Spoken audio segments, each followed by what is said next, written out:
I'm meteorologist Carley Gomez, and it is Thursday, January 5th in the evening hours, and we have some good news to let you know about.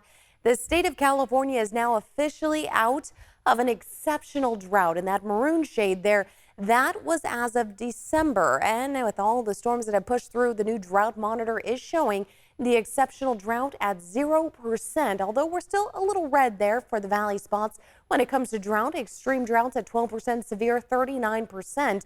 Now, a lot of the state has been taking in a lot of water. As we know, storm system after storm system has continued to push through. Good news for the state, but although the drought monitor is showing we're not out of it just yet, even if the water does meet the normal for this time of year, it's really hard to say whether or not that continues to keep us out of a drought because we have been in a deficit for about 3 years. Let's talk about some of that snow that's been piling up. Snow, one of the biggest factors in helping us get out of a drought, because with snowfall, that's our own personal kind of refrigerator or freezer, if you will, holding on to that snow and that water for us as we move into the spring months. Now, the Central Sierra Snow Lab reporting here about 8.7 inches of snow in the last 24 hours. Now, the 7-day snow total close to about 50 inches. The water year snow to date, water year starts October 1st and ends on September 30th. So far, we've seen 223.62 inches of snowfall. Now, we have about 359 inches or so when we start getting to what is our median, our average for the entire year. So we're getting pretty close to that. The average to date, what we typically see this time of year, though, is 115.5. So we're well above that for now. If we continue to get the flow we've been getting with the storm systems, the atmospheric rivers, we could be seeing well above average for really every year that we've been seeing the 359 inches or so. That's usually the average. We could be bumping up above that. All right, let's talk Sierra snowpack. In the last few years of drought, what we've been noticing, especially last year, was the Central Sierra overperformed, did about average what we should get, but it was northern and southern Sierra that wasn't doing so well as of the last year in that drought and water year.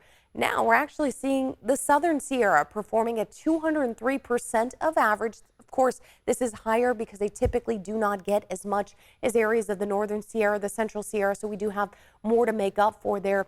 The northern Sierra at 142%, Central Sierra at 186% of average. Now, the average to date is 179% statewide. What all of this means is we're really outperforming where we should be right now. And of the April 1st average, which is usually where we start to stop seeing that rain and any of those storm systems pushing through, this is typically the date everything stops when it comes to water. We are now 70% of that date. So what all this means is we're just doing really well for where we are now. If we continue the trend throughout the month of January, and as of now, as I've looked at models, we are looking at least mid-January continuing to see storm systems. So we have at least till potentially just past January 16th to about the 18th or so, we at least see another system pushing through. So we're looking good so far. If we continue the trend, we will be doing very well this year. All right, let's talk about the weather ahead.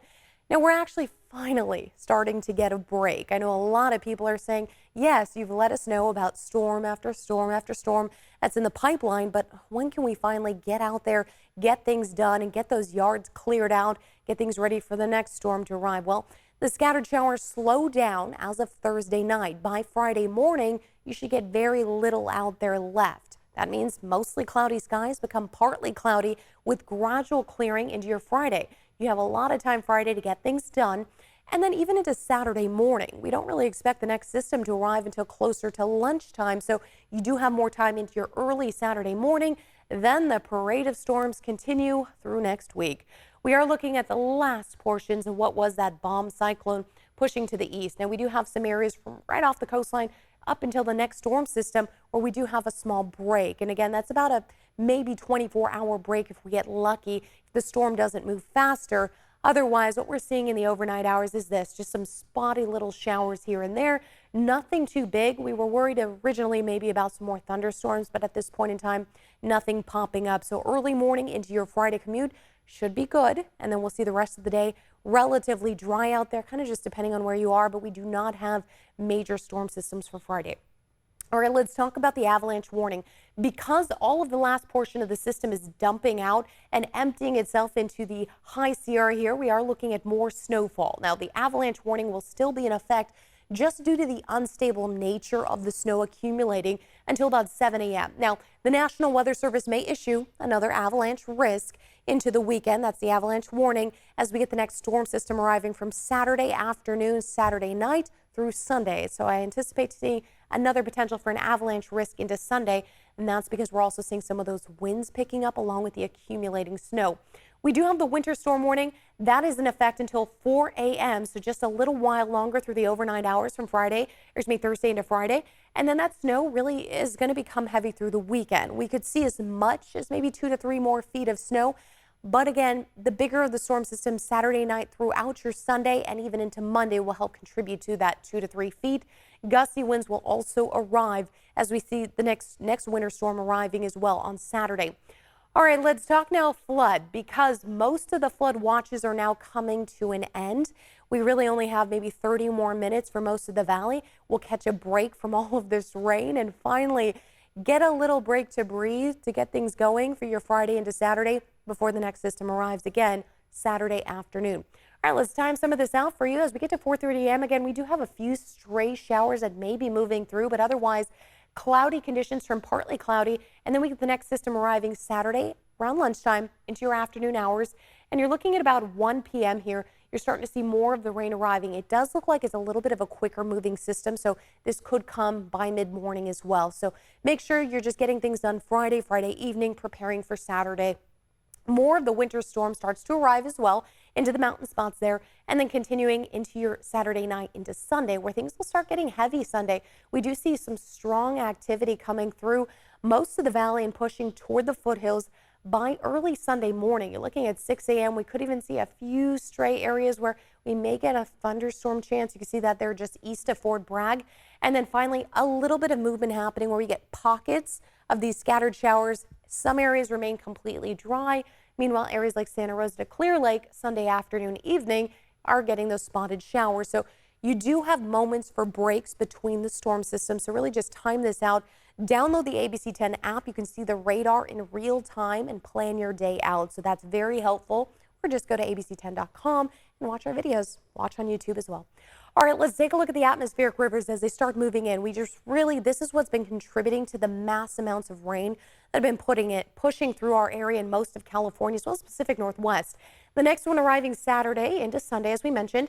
Then after that, we do have one from Sunday into Monday. This one actually containing quite a bit of moisture. That huge glow there is a lot of moisture being transported into the next system.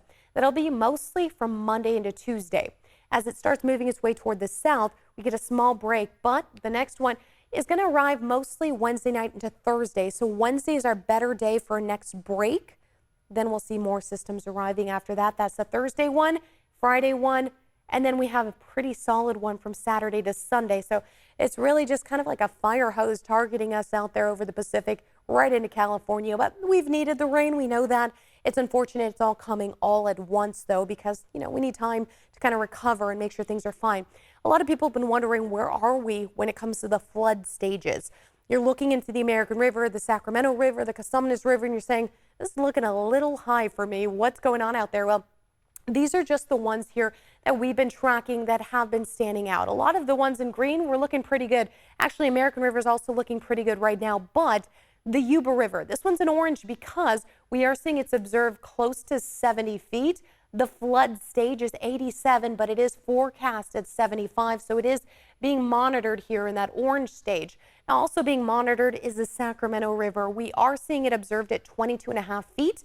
Flood stage is 33, but we are forecast to see it at about 30 feet. So this is why some of these are standing out a little more than others, because of the monitoring of these rivers. And the McCollum River, also seeing this one here, observed at 11 feet or so, and we are forecast to see at 12.7, getting closer to the flood stage. The big one, though, in red is the Cosumnes River. This one's at Michigan Bar, so I want you to take note of that. Obviously the rivers do run through different cities, different areas and towns, but this one here is observed at 8.3 feet. The flood stage is 12, but it is forecast to be over that flood stage. So we're really monitoring that one as we continue to get more storms from the weekend into early next week. When we're talking about snow totals and models here coming in, this system really hasn't delivered that much more snowfall to us. So what we've been seeing is maybe about 2 inches more into early Friday night, and really adding up to maybe as much as about 37 inches as we get into Monday. That's 10 p.m. So we should start seeing a little more than that as we move from Monday to Tuesday. But again, anywhere from 2 to 3 feet is anticipated for the high Sierra spots. The 10-day forecast, temperatures really haven't been the big issue for us. What has been, of course, as you know, the wind and the rain. So with the next storm system arriving on Saturday, do anticipate seeing some strong winds arriving mid-morning lunchtime hour just before the rain comes in. Then the weekend, those mid to upper 50s into early next week. We'll continue to see those temperatures right around those mid 50s, even low 50s the following weekend.